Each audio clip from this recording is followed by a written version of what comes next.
키즈 워드 5월 28일 화요일, 오늘 우리에게 주시는 하나님의 말씀은 큐팀 본문 중에서 구약성경 잠언 14장 7절에서 8절까지의 말씀입니다. 잠언 14장 7절에서 8절까지의 말씀을 제가 봉독합니다. 너는 미련한 자의 앞을 떠나라. 그 입술에 지식이 있음을 보지 못함이니라. 슬기로운 자의 지혜는 자기의 길을 아는 것이라도 미련한 자의 어리석음은 속이는 것이니라. 아멘. 자, 오늘은 미련한 자의 앞을 떠나라 라는 말씀의 제목을 가지고 하나님께서 주신 말씀의 은혜를 여러분들과 함께 나누겠습니다. 여러분, 오늘은 이제 잠언 14장의 내용을 다룹니다. 사실 우리가 잠언을 계속 읽으면서, 잠언은 이 격언집이에요, 이스라엘에. 그러니까 무슨 말이냐, 어떤 지혜자가 우리가 인생을 어떻게 살아가야 되는지를 계속해서 이제 가르쳐주고 있는 책인 거죠. 오늘 말씀을 한번 보겠습니다. 오늘 말씀 1절을 보시면 이제 지혜로운 사람이 이렇게 나와 있어요. 지혜로운 여인이 등장하죠. 자기의 집을 세우되 라고 나와 있어요. 자, 무슨 말이냐, 지혜가 있는 사람은 생산적인 삶을 산다고 말하고 있는 것 같습니다.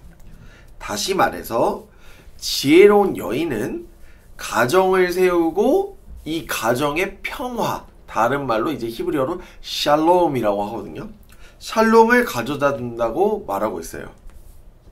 근데 반대로 지혜가 없는 사람 있죠. 그러니까 미련한 사람들은 좀 어떤 건설적인 걸 하기보다는 파괴하고 부수고 흩트는 행동을 한다는 것을 말하고 있어요. 자, 여러분, 지혜를 가진 사람은, 지혜를 얻은 사람은, 지혜가 있는 사람은 건설적이고 생산적이고 평안을 누리는 삶을 살아가게 됩니다. 또한 지혜가 있는 사람들은 겸손하고 자신을 드러내려고 하지 않습니다. 이건 교만한 거기 때문에 자신이 잘났다고 말하지 않아요. 그래서 여러분, 우리가 필요한 건 뭐냐? 우리는 지혜로운 사람이 되어야 돼요. 여러분, 지혜로운 사람은 나만 좋은 게 아니라 여러분이 속한 그 공동체 있죠. 가족이든 뭐 학교든 직장이든 일터든 알바의 자리든 유학의 자리든 군복무의 자리든 그 자리를 복되게 해줘요. 그 자리에 평화를 줍니다. 4절 말씀을 한번 볼게요. 4절 말씀에 보시면 이제 그 소가 등장하죠. 소. 여러분, 우리나라도 이제 소가 많습니다만 소를 키우는 그런 목축이 발달했어요. 자, 여러분, 농경문화 한번 생각해 보십시오. 우리나라도 이제 농사를 짓는 민족인데 당연한 말이지만 여러분, 소가 없으면, 오늘 4절 말씀 보세요. 소가 없으면 구유는 깨끗합니다. 더러워질 필요가 없어요. 소가 없기 때문에. 그러나 성경이 말하는 것처럼 소가 있음으로 얻는 게 뭐예요? 그러니까 소의 힘으로 많은 생산물과 곡식과 과일을 얻을 수 있는 거죠. 자, 여러분, 소를 왜 키웁니까? 여러 가지 의미가 있죠. 방금 제가 말한 대로 곡식과 채소과 과일을 얻는데 소가 굉장히 많은 도움을 줘요. 어떻게 하냐? 주인을 도와서 이제 노동력을 사용하잖아요. 밭을 가는데 도움을 주고, 그쵸? 여물을 먹고 또 집안을 위해 일을 하고, 그러니까 생산을 하게 만드는 거예요. 계속 일을 도움으로써, 주인을 도와줌으로써 생산을 하게 합니다. 그러면 그런 측면에서 소는 결국 주인을 풍요롭게 만들어요. 근데 반대로 소를 키우기 위해서 여러분 어떻습니까? 뭐든지 관리하는 게 힘들거든요. 소를 키우기 위해서 수고해야 되고 관리를 해야 돼요.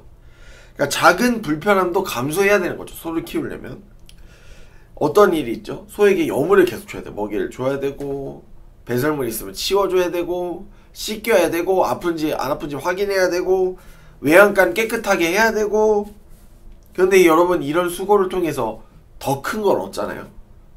더 큰 걸 얻습니다. 생산물을 얻게 되고, 또 그걸 통해서 축복을 받으면 더 큰 금액을 또 얻죠. 그러니까 여러분, 소를 키우는 건 뭐냐? 그러니까 미련한 행동이 아닙니다. 소는 굉장히 사람들에게 도움을 주고 있죠. 오늘 성경은 그렇게 소를 통해서 소를 키우는 게 지혜로운 것이다 라고 말하고 있어요. 자, 이어서 보겠습니다.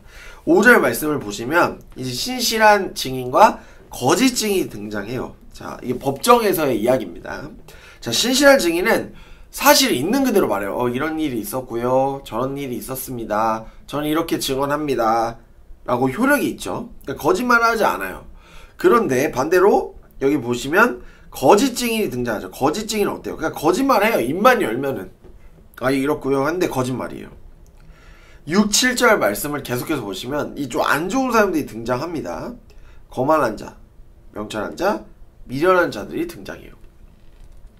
자, 거만한 사람들의 특징이 뭐냐? 자기가 최고인 줄 압니다. 그러니까 남들은 다 못났고 나는 잘났다.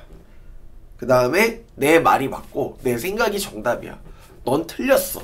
이렇게 말하는 사람들입니다. 그러니까 다시 말하자면 미련한 사람은 좀 터무니없는 좀 고집쟁이다 라고 말씀드릴 수 있어요. 그러니까 다르게 또 표현한다면 이제 어리석다, 뭐 둔하다, 뭐 이렇게 표현할 수 있겠습니다. 여러분 어떠세요? 이런 거만한 사람과 아둔한 사람과 미련한 사람과 같이 하고 싶습니까? 같이 계속 길을 걸어가고 싶으십니까? 성경은 말해요. 떠나라고. 그 앞을 떠나라. 그 자리를 떠나라. 7절 말씀을 보세요. 거만한 사람은 입술에 지식이 없어요. 그리고 8절 말씀이 등장하죠? 우리는 말을 하기 전에 이제 생각을 해야 되는 거예요. 왜냐? 8절에 보면 슬기로운 자가 등장하거든요. 슬기로운 사람은 말하기 전에 생각하는 사람입니다. 자, 여러분 이게 아셔야 돼요. 슬기로운 사람 같은 뜻이 이제 지혜롭다는 뜻이에요. 동일한 의미입니다. 그러니까 슬기로운 사람은 어떤 상황과 문제에 대해서 함부로 말하지 않고 어떤 상황과 문제를 잘 판단하고 잘 해결하는 능력이 있는 사람이에요. 신중하게 보고. 여러분 어떤 사람이 되고 싶습니까? 저와 여러분 모두가 슬기로운 사람이 되어야겠습니다. 슬기로운 사람은 인생을 잘 계획하는 사람이에요. 여러분 우리 한 번 사는 인생인데 우리 슬기롭게 살아가면 좋겠습니다. 자기의 인생을요, 여러분들의 인생을 지혜롭게 잘 개척해 나가보세요. 이거는 뭐 하루아침에 되는 건 아닙니다. 네, 점점 더 여러분들이 성장하면서 성숙해지면서 더욱더 슬기를 얻게 될 거라 저는 믿어 의심치 않습니다. 자, 여러분 제가 아까 방금도 말씀드렸는데 우리가 슬기로운 사람이 돼야 돼요. 미련한 사람들은 터무니없는 고집을 부린다고 말했어요. 그러기 위해서 여러분 우리가 슬기로운 사람이 되기 위해서는 일단 여러분들을 좀 파악을 하셔야 됩니다. 나는 어떤 사람이지? 나는 어떤 존재지? 근데 나는 이제 부족하네? 난 요것도 안 되네? 여기에서 멈추자 라고 말하는 게 아니라 여러분 하나님 앞에서 계속해서 이제 나는 이럼에도 불구하고 나는 올바르게 서가야겠다라고 결단하셔야 돼요. 다시 말해서 슬기로운 사람이 되기 위해서는 하나님의 음성을 들어야 되고 지혜로운 사람의 음성을 들어야 되고 영적인 리더라고 불리는 사람들의 음성을 들어야 돼요. 그러니까 여러분 제가 지난번에도 말씀드렸는데 믿음도 들음에서 생기고 지혜도 들음에서 생깁니다. 그냥 진공 상태에서 생기는 건 아니에요. 여러분 슬기로워지고 싶으십니까? 하나님의 말씀을, 지혜로운 사람들의 말씀을, 존경하는 사람들의 말씀을 잘 귀담아 들으시기 바랍니다. 말씀을 듣고 그 말씀에 여러분들 한번 비춰보세요. 여러분 우리 하나님의 말씀을 잘 듣고 묵상하면 이게 파악하기가 쉽습니다. 뭘 파악하기가 쉽냐? 내가 해야 될 것과 하지 말아야 될 것, 해야 할 말과 이 말을 굳이 하지 말아야 할 말을 구분하는 능력이 생겨요. 우리가 어떤 길을 걸어갈지 알 수 있어요. 정확하게. 그렇기 때문에 여러분 우리가 지혜로운 사람이 되기 위해선 하나님의 말씀으로 계속해서 여러분들이 비추시고 점검하시고 또 귀담아 들으세요. 묵상하세요. 오늘 나에게 주시는 하나님의 말씀이 뭘까? 하나님의 말씀을 붙잡고 씨름하시기 바랍니다. 여러분 오늘 우리는 그런 사람들을 만나죠. 그러니까 터무니없는 고집을 내는 사람들을 많이 만납니다. 그 자기 잘못을 했는데도 그 미안하단 말 한마디 해야 되는데 미안하단 말 한마디도 안 하고 잘못을 인정하지 않는 사람들, 시침이 떼는 사람들 여러분들 만나시지 않습니까? 그 사람들과 함께 섞지 마십시오. 멀리 하세요. 대화가 안 될 것 같으면 멀리 하세요.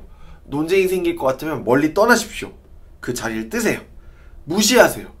그런 사람들과의 대화는 우리를 계속해서 지치고 우리도 똑같은 사람으로 만들게 되는 거예요. 그렇기 때문에 여러분들 우리는 분별력을 가져야 되고 지혜로운 사람들과 가까이 하려고 하셔야 됩니다. 지혜로운 사람들의 말과 조언을 여러분들 귀담아 들으실 수 있기 바랍니다. 오늘도 우리는 미련함의 자리, 교만함의 자리에서 떠나서 지혜의 자리, 겸손의 자리로 나아가실 수 있기 바랍니다. 하나님의 말씀을 진지하게 여러분들 받으세요. 진지하게. 여러분이 우리가 걸어가야 될 길은 단 한 가지 길이에요. 다른 길이 아니라 예수님이 걸어가신 그 십자가의 길이 우리에게 해답의 길입니다.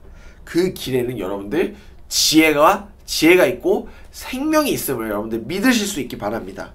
오늘도 미련함의 옷을 벗어던지고 지혜의 옷을 입으며 하나님과 함께 동행하시는 사랑하는 예능의 모든 청년들이 되시기를 주님의 이름으로 간절히 축복합니다. 이 시간 말씀을 기억하시면서 우리가 함께 기도하겠습니다. 사랑의 하나님, 우리가 미련하고 악하고 교만한 사람들의 자리에서 떠나게 하여 주시옵소서. 우리에게 영적인 통찰력을 주시고 날마다 하나님의 말씀을 붙잡고 주님이 걸어가신 그 지혜의 길과 십자가의 길을 주님과 함께 걸어가는 주님의 신실한 자녀들, 예능 청년들 되게 하여 주시옵소서. 주님의 말씀을 기쁨으로 받고 100% 오르신 그 주님의 말씀을 묵상하며 나아가는 주님의 신실한 자녀들 되게 하여 주옵소서. 이 모든 말씀 우리를 사랑하시는 예수 그리스도의 이름으로 기도하옵나이다. 아멘.